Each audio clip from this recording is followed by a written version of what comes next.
Conhecemos como período natalino, onde lembramos, né, do nascimento do Salvador, todas essas coisas. Então, este domingo e o próximo domingo vamos trazer algumas mensagens nesse sentido. E no dia 30, uma mensagem também voltada mais para nosso final de ano, início de um novo ano. E em janeiro, então, nós retomamos Filipenses. Concluiremos o capítulo de Filipenses e voltamos então para Romanos, para irmos para o capítulo 2 de Romanos, e assim vamos alternando as mensagens. Mas hoje então convido os irmãos a abrirem suas Bíblias em Mateus capítulo 1. Nós vamos ler dos versos de 1 a 17. Mateus capítulo 1, versos de 1 a 17. E eu vou pregar num texto que eu nunca preguei, então não se espantem com os erros. Mateus capítulo 1, versos de 1 a 17. E para o Júnior e a Carla, que ainda vão ter filhos, tem alguns nomes aqui para vocês escolherem, né? Tem nome de mulher também, então dá para escolher aqui, tanto de homem. A Grazi também está grávida. Mas pode ser que de repente você olhe aqui e goste, por exemplo, de Aminadab, né? E queira mudar para Aminadab. Mas vamos ler o texto, Mateus 1, de 1 a 17. Diz: registro da genealogia de Jesus Cristo, filho de Davi, filho de Abraão. Abraão gerou Isaac, Isaac gerou Jacó, Jacó gerou Judá e seus irmãos. Judá gerou Pérez e Zerá, cuja mãe foi Tamar. Pérez gerou Esrom, Esrom gerou Arão, Arão gerou Aminadab, Aminadab gerou Naasson, Naasson gerou Salmão, Salmão gerou Boaz, cuja mãe foi Raabe. Boaz gerou Obed, cuja mãe foi Ruth. Obed gerou Jessé, e Jessé gerou o rei Davi. Davi gerou Salomão, cuja mãe tinha sido mulher de Urias. Salomão gerou Roboão, Roboão gerou Abias, Abias gerou Asa, Asa gerou Josafá, Josafá gerou Jorão, Jorão gerou Uzias, Uzias gerou Jotão, Jotão gerou Acás, Acás gerou Ezequias, Ezequias gerou Manassés, Manassés gerou Amon, Amon gerou Josias, e Josias gerou Jeconias e seus irmãos no tempo do exílio na Babilônia. Talvez na sua versão não esteja Jeconias, mas Joaquim, é a mesma pessoa, tá bom?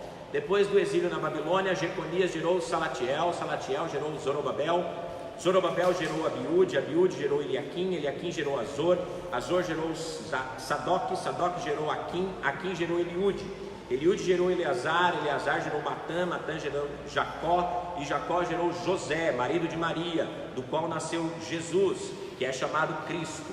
Assim, ao todo, houve 14 gerações de Abraão a Davi, 14 de Davi até o exílio na Babilônia, e 14 do exílio da Babilônia até Cristo. Vamos orar mais uma vez. Pai querido, obrigado pela leitura da Tua Palavra, lembrando aqui a genealogia humana de Jesus, o Seu Filho. Agora, Pai, pedimos que o Espírito do Senhor nos conduza no entendimento da Tua Palavra e nos dê sabedoria para aplicá-la também em nossas vidas. Obrigado a Deus por cada irmão aqui nesta noite. Abençoa-nos, fala aos nossos corações, em nome de Jesus Cristo. Amém. Muito bem, o livro de Mateus, ele é bem interessante porque o propósito do evangelista, o seu principal objetivo neste evangelho, e especialmente ele já deixa isso claro nos capítulos 1 e 2, é estabelecer o direito da realeza de Jesus como rei de Israel. É interessante que cada evangelista ele teve um propósito ao escrever o seu livro. Eles não escreveram com o mesmo propósito e não escreveram para as mesmas pessoas, foram para pessoas diferentes, para audiências diferentes. Mateus escreve para os judeus, e escrevendo para os judeus, Mateus escreve mostrando que Jesus é o rei dos judeus.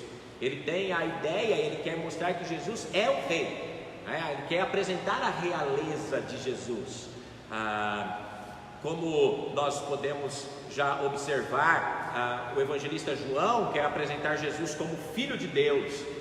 Lucas apresenta Jesus como o servo sofredor. E nós temos também no Evangelho de Marcos apresentando Jesus como puxa vida, aquela expressão muito usada filho do homem, a expressão muito usada em Daniel, o filho do homem. É que isso aqui não está no esboço, né? Isso aqui é tentando lembrar da cabeça. Então nós temos cada um com uma audiência e com um propósito diferente, né? Mateus, como eu disse, escreve para judeus. Ele tem uma ideia de escrever para um judeu. Lucas, já por exemplo, escreve para Teófilo, que era um grego. Então ele está em uma outra audiência, tem um outro objetivo ao escrever o seu evangelho. Então cada evangelista tinha algo em mente quando eles vão selecionar o material que eles vão escrever. Lucas, por exemplo, quer apresentar os fatos em ordem cronológica. Lucas, ele tem a preocupação, talvez por ser médico, e gostar das coisas com mais detalhes e tudo mais. Desculpa aí, Flávio, que é médico, né? Médico, ele tem essas coisas de ser mais minucioso, né? Mais detalhista. Então Lucas tem essa preocupação em ser mais detalhista no seu livro.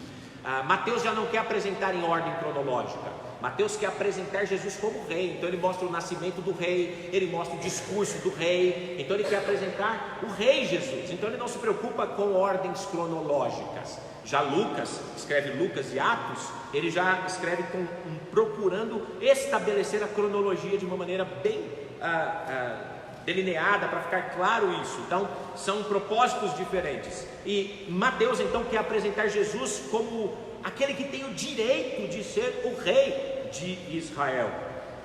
E os judeus sabiam que, segundo as próprias escrituras, que o rei haveria de vir.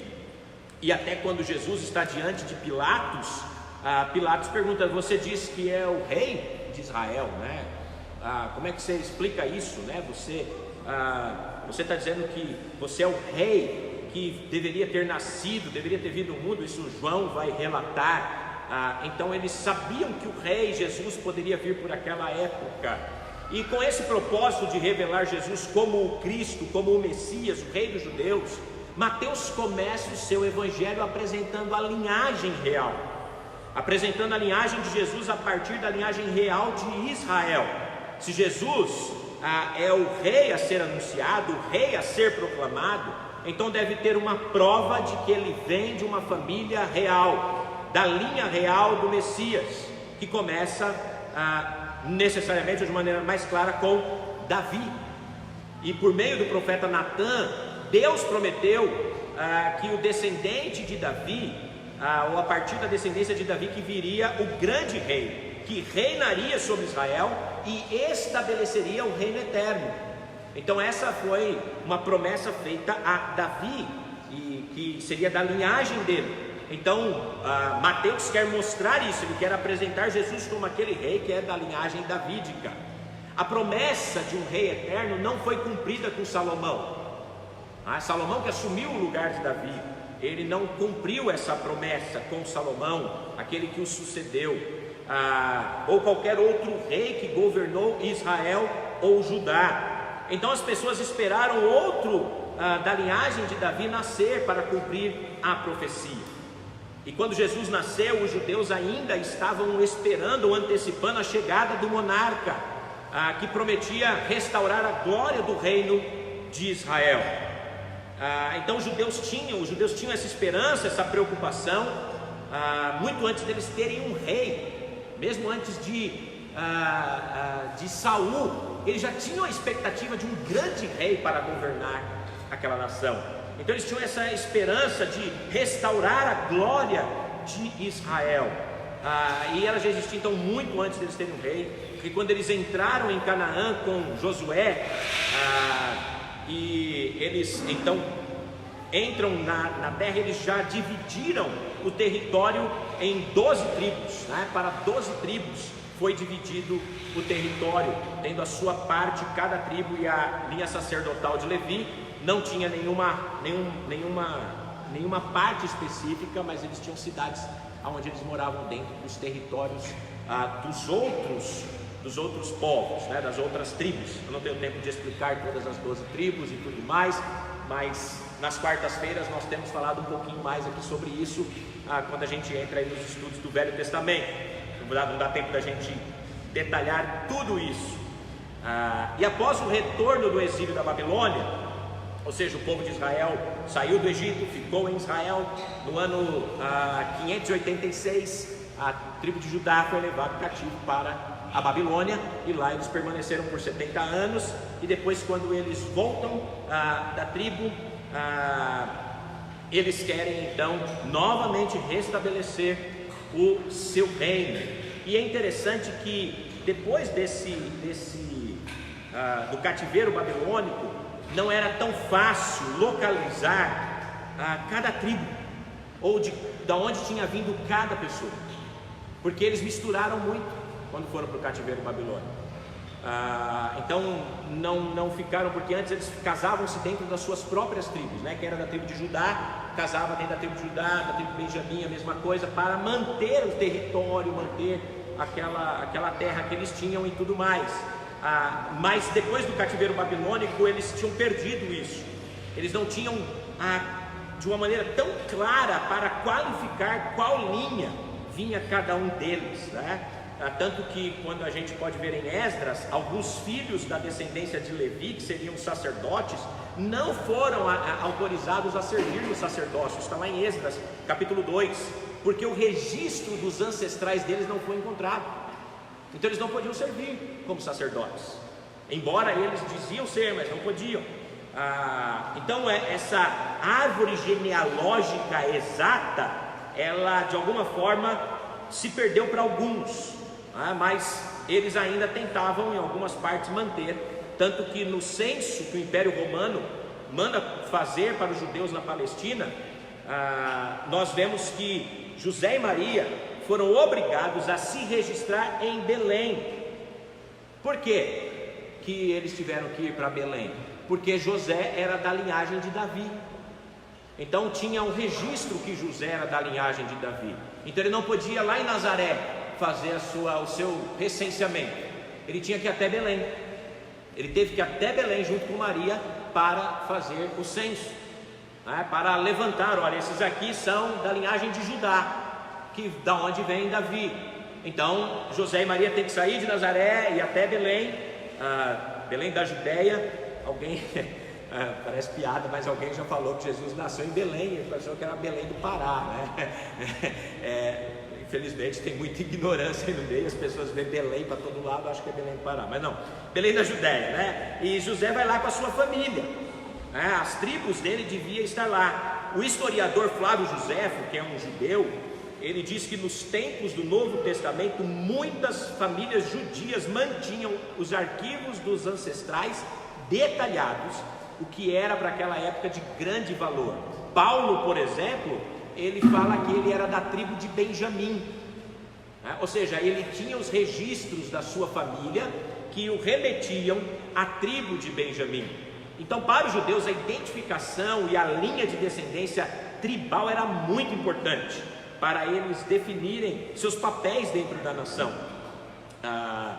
E depois, quando houve a destruição do templo em 70 depois de Cristo, as genealogias praticamente desapareceram e foi praticamente impossível rastrear, depois do ano 70, a descendência de qualquer judeu que vive agora.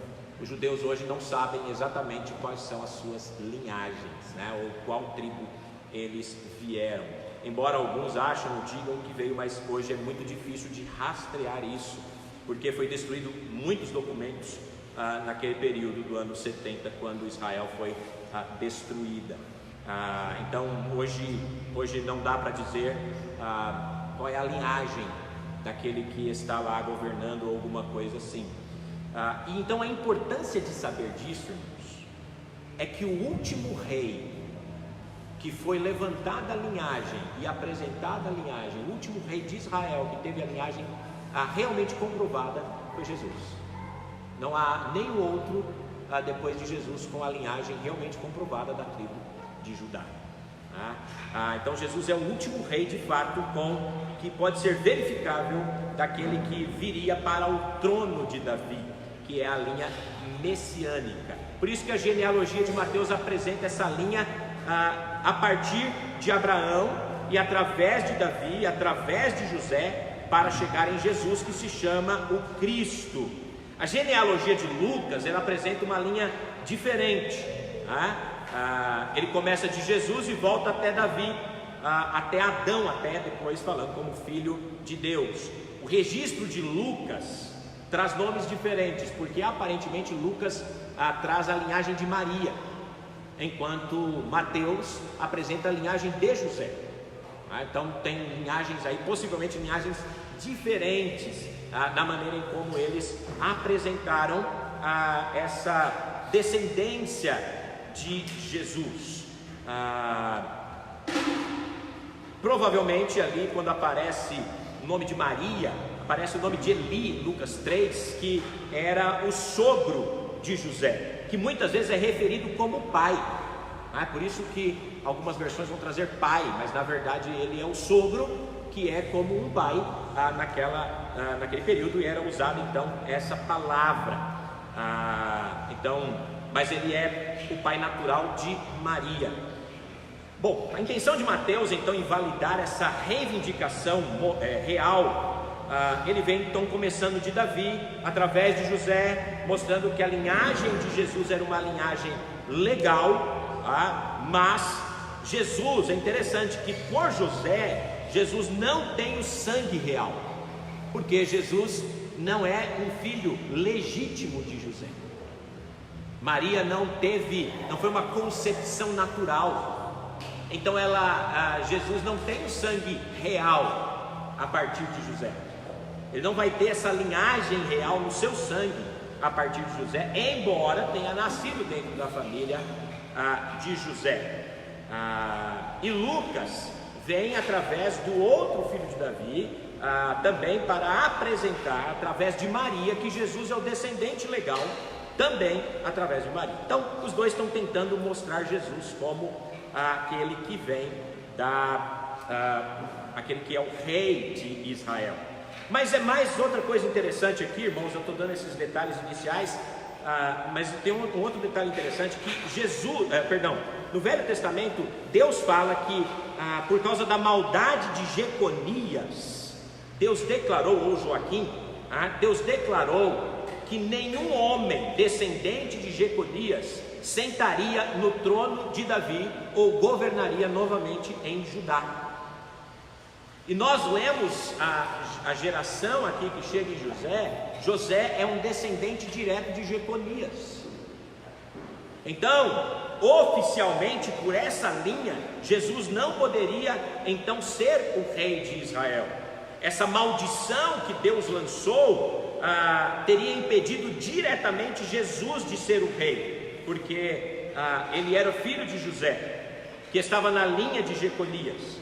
Mas é interessante que essa questão ela é destruída ou tirada, porque na verdade Jesus ele não tem o sangue de José, então ele vai governar apesar dessa linhagem, mas ele não está debaixo da maldição dessa linhagem, porque o seu sangue ele vai estar ligado diretamente ao de Maria, que a linhagem de Maria não está debaixo dessa maldição. Então Jesus, Deus deu um jeito de transformar essa situação, porque ele disse que nenhum descendente de Jeconias poderia sentar mais ao trono, e José era descendente direto de Jeconias. Maria já vem de uma outra linhagem, também de Judá. Então Jesus ele vai contar a partir dessa linhagem. Muito bem, feito isto, o capítulo 1, versículo 1 de Mateus começa livro da genealogia de Jesus Cristo, filho de Davi, filho de Abraão. E ele vai começar apresentando então essa genealogia de Jesus, esse registro de Jesus Cristo, que a palavra Jesus no grego Jesus ou Joshua, ou realmente no hebraico Yahweh ou Jeová salva, Yahweh salva, que significaria o nome de Jesus. Esse era o nome que Jesus disse para José dar ao seu filho. ele que foi concebido milagrosamente em Maria. Então ele falou: olha, você deve dar o nome dele de Jesus, o Cristo, o Messias. Por quê? Porque o nome dele significa que salvará o seu povo dos seus pecados. Ele veio para salvar o seu povo, um povo especial, um povo escolhido dos seus pecados. Cristo é a forma grega do hebraico Mashiach, que significa o ungido. Interessante que os profetas de Israel, os sacerdotes e reis eram ungidos, e Jesus foi ungido nos três espectros. Jesus ele vem e ele ocupa essas três posições: profeta, sacerdote e rei. E eles eram ungidos naquele período. Somente os três recebiam unção especial: o profeta, o sacerdote e o rei. E Jesus ele ocupa essas três posições: profeta, sacerdote e rei. Então ele está, por isso que ele recebe o nome de Messias, o ungido, o principal de todos. Por isso ele tem este nome. Então Jesus, é muito estranho até, irmãos, os judeus terem rejeitado Jesus, porque eles esperavam esse libertador, eles esperavam esse rei, e eles não reconheceram ou se recusaram a reconhecer o Cristo, o Messias, como o seu Senhor. E eles rejeitaram pela simples razão de saber quem eram os pais de Jesus. Alguns vão dizer: quem é este aí? É o filho do carpinteiro. Como é que ele pode ser o Messias? Como é que ele pode ser o rei que nós esperamos? A linhagem dele é de um carpinteiro, é uma pessoa simples, e quando ele faz os milagres, essas coisas, lá em Mateus 13, vai fazer: não é este o filho do carpinteiro? Não chama sua mãe Maria, e os seus irmãos Tiago, José, Simão, Judas, e suas irmãs? Nós não conhecemos,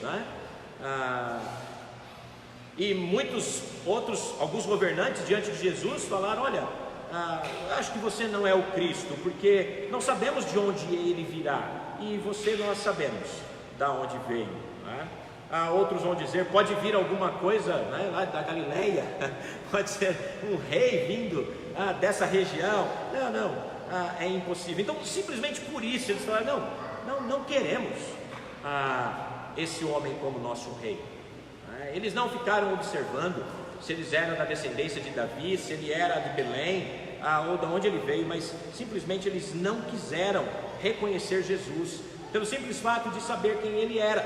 O próprio Jesus vai dizer: o profeta não tem honra na sua própria casa. Ali ele foi desonrado. Então, diante disso, irmãos, eu quero pensar um pouco nesse texto, no tempo que nós temos aqui ainda, pensando sobre o Rei da Graça. Jesus é o Rei da Graça. Nessa genealogia nós aprendemos mais do que a linhagem de Jesus. Nós vemos bonitas reflexões sobre a graça de Deus. Ele é um rei de uma graça sem par. Ele não é um rei que vem governar pela força da lei, mas ele é um rei que vem governar pela graça. Suas credenciais reais para testemunhar da graça real, o povo que ele escolheu para revelar a sua maravilhosa graça, para dar esperança aos pecadores. A graciosidade deste rei e do Deus que o enviou pode ser visto nesta genealogia em 4 lugares e formas. Então vamos olhar para estes, de uma maneira lógica aqui, não cronológica, mas uma ordem lógica. Então, em primeiro lugar, a graça de Deus é vista na escolha de uma mulher. Talvez a gente pense: mas por quê? O que isso tem a ver? Deus mostrou sua graça ao escolher Maria para ser a mãe de Jesus, e dar a ela esta honra de ser lembrada como a mãe de Jesus. Vale lembrar, irmãos, que as mulheres naquele período não tinham valor, elas não eram sequer consideradas nas genealogias. Se você pegar as genealogias do Velho Testamento, você não vai encontrar nome de mulher, você só encontra os homens. Quando o povo de Israel sai do Egito, eles falam: saiu de lá 600 mil homens, além de mulheres e crianças. ou seja, era contado apenas os homens. As mulheres não tinham importância, mas Deus dá importância para uma mulher chamada Maria, uma jovem comum, desconhecida, contrariamente às afirmações da sua própria concepção imaculada, porque ele foi concebido milagrosamente no ventre de Jesus. Maria era pecadora como todos os outros seres humanos já nascidos. Provavelmente Maria não era muito melhor do que nós. Maria era um ser humano comum, como nós somos. Maria ela tinha pecado, tanto que ela mesma vai dizer no cântico dela, naquele chamado Magnificat, ela fala: minha alma engrandece ao Senhor, meu espírito se alegra em Deus, o meu Salvador. Ela reconhece que Deus era o seu Salvador. Ela, humildemente e submissa ao anúncio do anjo, ela se coloca à disposição do Senhor. Ela era uma pessoa fiel ao Senhor, mas ainda assim ela precisava de um Salvador, e ela reconhece isso. Essa ideia de que Maria é uma corredentora ou uma comediadora com Cristo não é uma ideia bíblica. Não é uma parte da doutrina da igreja primitiva. Essas ideias entrou na igreja, essas ideias heréticas entrou na igreja vários séculos mais tarde. Para quê? Para acomodar Maria e a história de Maria com os mitos pagãos das religiões de mistério da Babilônia, né?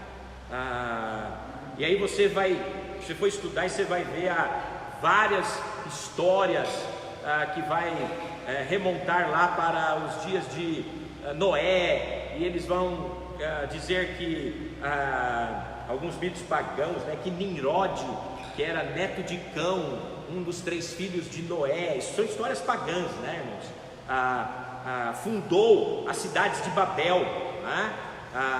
Ali em Nínive e outras ali. E interessante que Babel foi o primeiro sistema organizado de idolatria, onde começou a construção lá daquela torre. E a esposa de Nimrodes, Semiramis, se tornou a primeira grande sacerdotisa da idolatria na Babilônia, e se tornou todos os sistemas do mal da religião, e por aí vai. E eles vão tentar então trazer essa ideia para Maria, né?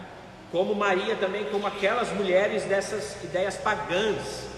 Então o paganismo politeísta que estava em Roma acabou entrando na igreja, e dessa fonte surgiu as ideias da Quaresma, da Imaculada Conceição de Maria, de ser a rainha do céu, né? E outras lendas pagãs, né? Que dizia que Semiramis concebeu por um raio de sol o seu filho, e Tamuz foi morto e ressuscitou dos mortos depois de 40 dias de jejum de sua mãe, e aí surgiu a Quaresma. Olha de onde surgem essas ideias aí, né? E essas mesmas lendas vão sendo encontradas nas religiões aí de todo o mundo antigo. Não tenho tempo aqui, eu tinha preparado, tinha mais coisas aqui sobre isso, mas não dá tempo da gente falar sobre tudo. Mas é interessante, essas coisas eles tentam trazer. Maria não tem nada disso. Maria não é assim. Maria não precisa ser cultuada. A Bíblia não fala nada de Maria ser alguém que dá graça para alguém, né? Na verdade, a única graça que Maria recebe, diferentemente de qualquer um de nós, é que ela concebeu um Salvador, e isso a torna especial, não tenha dúvida disso. Qualquer mulher que fosse a mãe de Jesus seria uma mulher especial. Não que ela era menos pecadora ou mais importante do que qualquer outra pessoa, mas ela se tornou alguém especial por ter do seu ventre nascido um Salvador. E Jesus dá essa honra a esta mulher chamada Maria. Ela era uma receptora da graça de Deus, e não uma distribuidora da graça de Deus. A Bíblia fala que ela era uma favorecida, e não que ela favorecia os outros, mas ela foi favorecida ao receber Jesus. Ela foi dotada de graça, assim como todo o resto da humanidade caída. Maria precisava da graça da salvação de Deus. É por isso que ela se alegra em Deus, o Salvador dela. E ela recebeu uma medida especial de graça do Senhor por ser escolhida para ser a mãe de Jesus. Mas ela nunca foi uma fonte de graça. A graça de Deus escolheu uma mulher pecadora para ter o privilégio inigualável de dar à luz ao Messias. Então, primeiro, já vemos a graça de Deus então escolhendo uma mulher e a tornando alguém de grande privilégio. E talvez o maior privilégio que alguém poderia ter tido, né, entre os viventes, foi ser a mãe do Salvador. Isso é a demonstração da graça de Deus. Em segundo lugar, a graça de Deus também é vista por a descendência de dois homens, tanto Davi como Abraão, que são esses dois homens. Versículo 1 diz: registro da genealogia de Jesus Cristo, filho de Davi, filho de Abraão. Então nós temos dois homens aqui, Davi e Abraão, pecadores. E olha, irmãos, se nós fôssemos falar tanto deles, né? Mas pela graça de Deus foram ancestrais do Messias, do Cristo. Davi pecou terrivelmente. Ele cometeu adultério com Batseba. Depois ele agravou seu pecado ao assassinar ou mandar assassinar Urias, morto para que ele pudesse então ficar com Batseba. E depois você pode ler a história, porque mais uma vez não vou ter tempo de contar a história toda aqui, mas você vai encontrar isso lá nas crônicas, né? Então, Davi, um guerreiro que matou muitas pessoas e por essa razão não foi autorizado a construir um templo em honra ao Senhor, está lá em crônicas. Davi foi um exemplo clássico de um pai ruim. Eu sempre falo, Davi foi um péssimo pai. É um dos piores pais que a gente vê na Bíblia. Ele é terrível na educação dos seus filhos, né? Ele não disciplinou seus filhos. Absalão tentou usurpar o trono do próprio pai, armou uma rebelião contra o próprio pai. Tantas coisas, né? A gente vai ver aí dos filhos de Davi, se você for ler Aminon, né? Vai estuprar sua própria irmã, por aí vai, filhos de Davi. Então, mas está aqui, Davi. E se você observar, o primeiro nome que aparece depois de Jesus no Novo Testamento é o nome de Davi. E o último nome que aparece no Novo Testamento é Jesus, mas antes do nome de Jesus, o último nome que aparece é Davi. Davi é o segundo nome que aparece no Novo Testamento e o penúltimo nome que aparece no Novo Testamento. Antes só Jesus e depois só Jesus, o que demonstra a importância de Davi, do seu nome e da sua importância na história de Jesus e na nossa história. Mas ele foi essa pessoa que com grandes problemas também. Abraão, embora seja um homem de grande fé, 2 vezes mentiu sobre sua esposa Sara. Nós estudamos isso aqui, estudando Gênesis, 2 vezes, e colocou Sara em perigo de outros homens até possuí-la. Mas é um homem de grande fé, e por medo da sua vida, né, por falta de confiança em Deus, ele disse aos reis pagãos que ela era sua irmã, né, trouxe vergonha para Sara, vergonha sobre si mesmo, vergonha sobre o nome de Deus em quem ele acreditava e em quem ele alegava servir. Mas Deus fez a Abraão o pai do seu povo escolhido, de quem iria surgir o Messias. E ele fez de Davi o pai da linhagem real, o qual o Messias também iria descender. Jesus era o filho de Davi por descendência real e filho de Abraão por descendência racial. A graça de Deus se estendeu para os descendentes destes 2 homens. Isaque, o filho da promessa, um tipo de salvador sacrificial, né, que foi oferecido voluntariamente a Deus.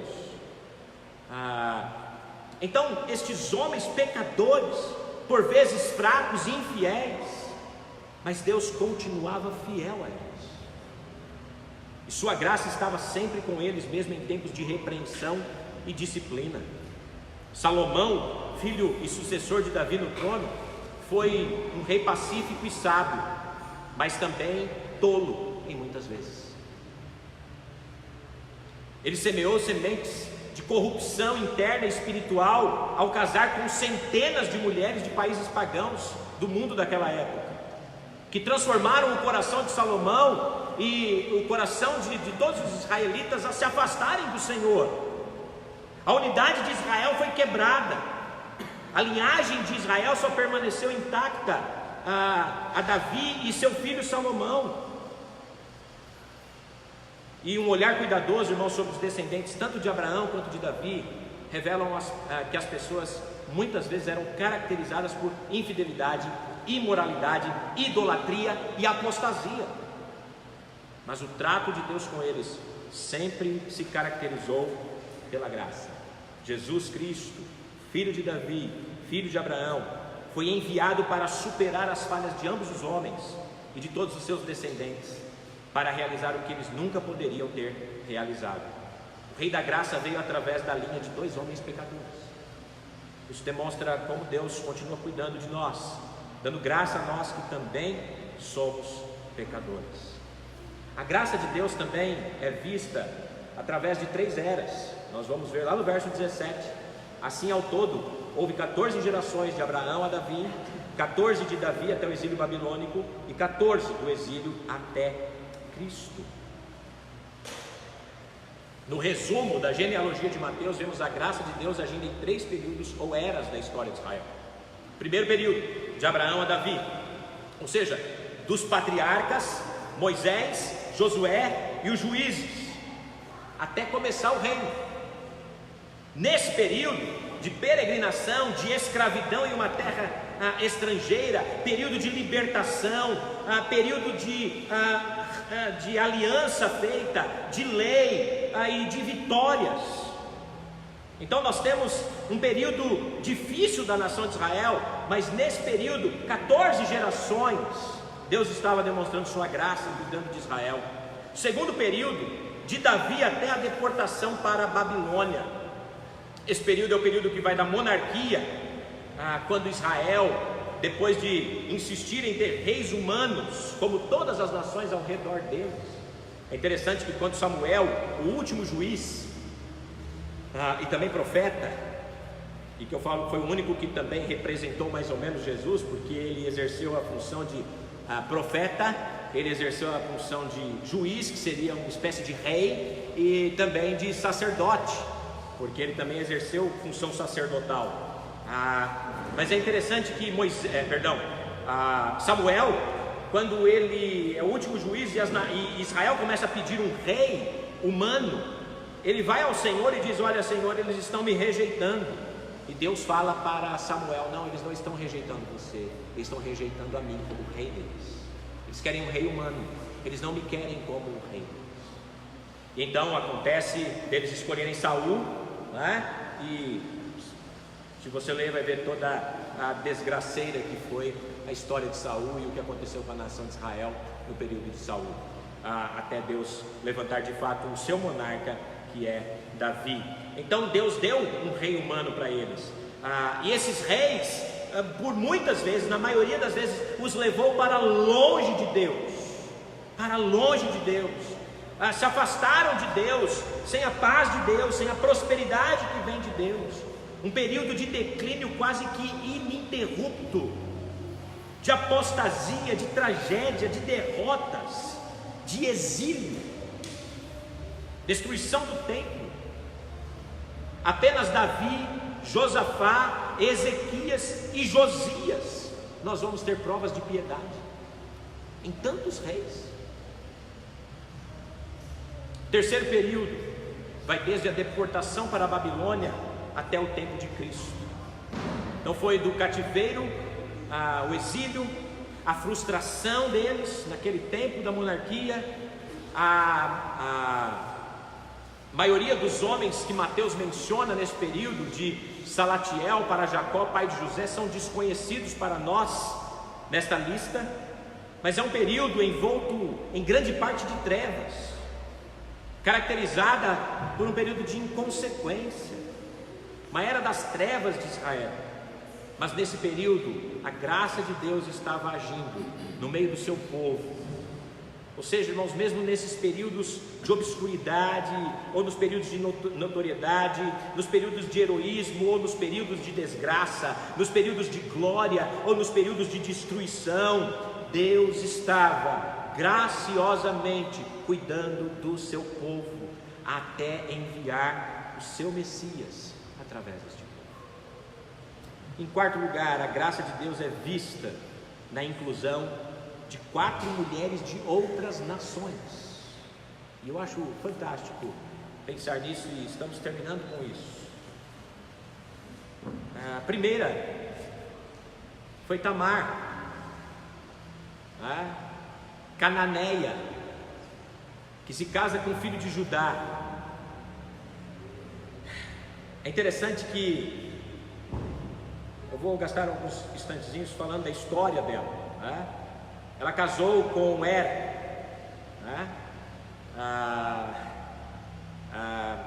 mas Deus tirou a vida dele, e depois ele teria que dar, o seu segundo irmão Onã tinha que dar sequência à sua descendência do seu irmão mas Onã não, por causa da maldade também é morto, Deus mata ele. E então Judá promete à viúva seu terceiro filho, que se tornaria seu marido e suscitaria filho aos seus irmãos. Mas ele era muito pequeno ainda, ele falou: olha, quando ele crescer eu vou te dar, para que ele seja seu marido. Só que quando ele cresceu, Judá não manteve a promessa, e Tamar então se disfarçou de prostituta, foi até a entrada da cidade. Judá, o seu sogro, entra. Ela então tem relações sexuais com ele, e ele não tinha o dinheiro para pagar o programa, ou a forma lá de pagar o programa, um boi ou um cabrito, sei lá, o que eles usavam. Então ele tem lá um bordão, alguma coisa, e ela fala: olha, me deixa essas coisas, depois você volta aqui para me pagar e pega de volta, o seu cajado e o seu bordão aqui. Aí ele falou: tá bom, tudo bem. No outro dia ele vai lá e ele fala: cadê aquela prostituta que fica aqui na entrada da cidade? Ele falou: não tem nenhuma prostituta que fica aqui. E aí ele fala: também não tinha valor nenhum aqui que eu deixei com ela, deixa pra lá. E aí ele vai embora, e depois de alguns meses alguém procura ele e fala: Judá, olha, tua nora está grávida, ela se prostituiu, temos que apedrejá-la. E Judá fala: vamos lá agora, é hoje, eu vou acabar com essa mulher. Então ele chega lá e ela está sendo julgada para ser apedrejada. E ela pega e levanta aquele cajado e fala: de quem que é isso aqui? Era de Judá. E Judá então reconhece que ela tinha sido até mais justa que ele.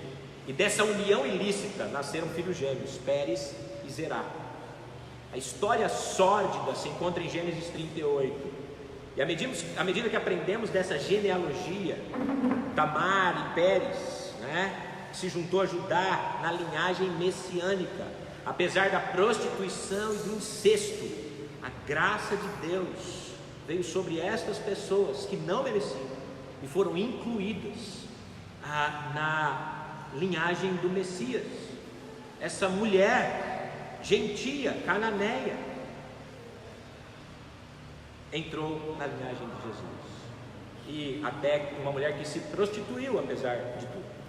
Segunda pessoa que aparece aqui, também alguém proscrito, era uma mulher gentia, também culpada de prostituição, mas agora como uma profissão, Raabe. Quando você lê a história dos Juízes, você vai ver dessa mulher. Essa Raabe, habitante de Jericó, protegeu 2 homens israelitas. Josué tinha enviado para espiar a cidade. Ela mentiu para os mensageiros do rei de Jericó, a fim de salvar os espiões. E mesmo com medo, ela teve um ato de bondade para com o povo de Deus, e Deus poupou a sua vida e a vida de sua família quando Jericó foi cercada e destruída. A graça de Deus não só poupou-lhe a vida, mas a trouxe para a linhagem messiânica como a esposa de Salmão e mãe do piedoso Boaz, que era o bisavô de Davi, e que foi casado com a próxima mulher, que também é outra gentia, Ruth, esposa de Boaz. Como Tamar e como Raabe, Ruth também era uma gentia. E depois de ter o seu primeiro marido, um israelita, que tinha morrido, ela voltou para Israel com a sua sogra, Noemi.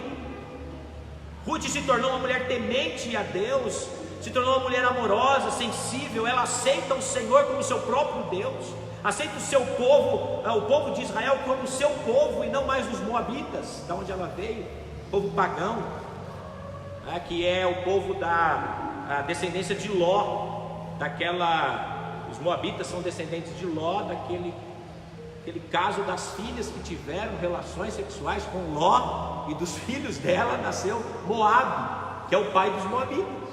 E Ruth é desse povo.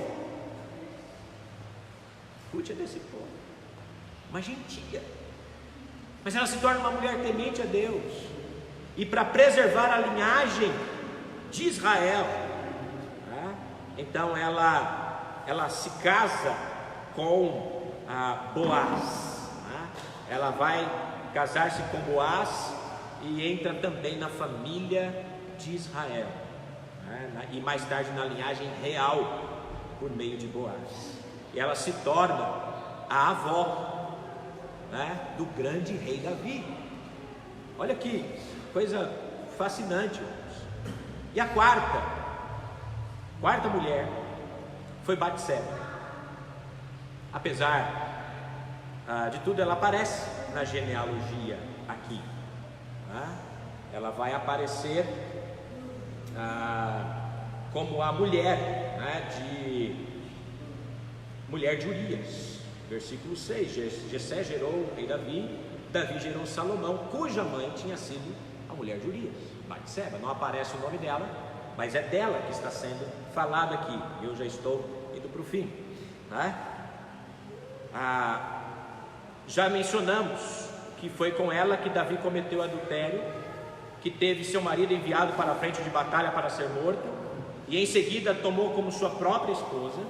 O filho produzido ou tido por meio do adultério morreu ainda com 2 anos, mas o próximo filho para nascer foi Salomão, que foi o sucessor do trono, e foi aquele que continuou a linhagem messiânica de Davi. Pela graça de Deus, Batseba tornou-se esposa de Davi, a mãe de Salomão, um antepassado do Messias. Irmãos, a genealogia de Jesus Cristo é infinitamente mais do que uma lista de nomes antigos, ainda mais do que uma lista de antepassados humanos de Jesus. Na verdade, é um belo testemunho da graça de Deus, que mostra pessoas que, aos nossos olhos, nós jamais incluiríamos numa genealogia decente, por assim dizer.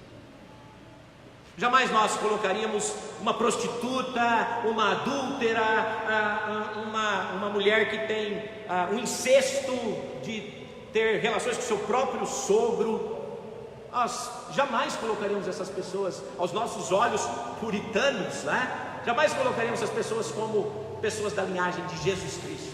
Eu até brinco que quando eu olho para os filhos de Israel, Jacó, eu fico pensando, eu falo, olha, se eu fosse escolher o que fosse o sucessor, ou aquele da linhagem de Jesus, eu escolheria José, eu não escolheria Judá. Judá é terrível, José não, José é um homem reto, é um homem que a gente olha e fala, puxa, que homem que foi José. Mas não é José a linhagem de Jesus, é Judá. Na minha concepção, se eu fosse fazer essa linhagem, então, não, a linhagem de Jesus tem que vir de José. Seria uma linhagem perfeita, bonitinha, todo mundo certinho. Não, é só para mostrar, irmãos, aqui de maneira clara, que a graça de Deus vem sobre os pecadores, porque Jesus vai dizer isso em Mateus 9,13: não vim chamar justos, vim chamar pecadores. E Ele chamou os pecadores por sua graça, assim como já teve nos seus antepassados. Então, não nos surpreendemos pelo fato de nós sermos chamados pela graça de Deus para a salvação, porque nós, tal como Ruth, tal como Batseba, ou tal como Raabe, também éramos imerecedores da graça de Deus. Mas o Rei da Graça veio para trazer graça as nossas vidas. E Ele mostra desde o seu nascimento toda a sua genealogia, apresentando que Ele é o Rei da graça, que veio chamar pecadores, merecedores do inferno, para o seu reino, entre os quais estamos nós, povo dele, igreja por quem Ele morreu para salvar, e nos trouxe para junto de si. O Rei apresentado aqui é verdadeiramente o Rei da graça. Podemos louvar ao Senhor por sua graça, por Jesus Cristo, que demonstra a graça, salvando-nos, assim como estes homens e estas mulheres da sua própria linhagem, pessoas que muitos de nós tiraríamos da nossa listagem como pessoas boas para vivermos juntos, mas que Deus usou para nos trazer Jesus, o nosso Salvador. Ele é o Rei da graça, Ele é o Rei da glória, e a Ele o nosso louvor e a nossa adoração. Amém? Que Deus nos abençoe.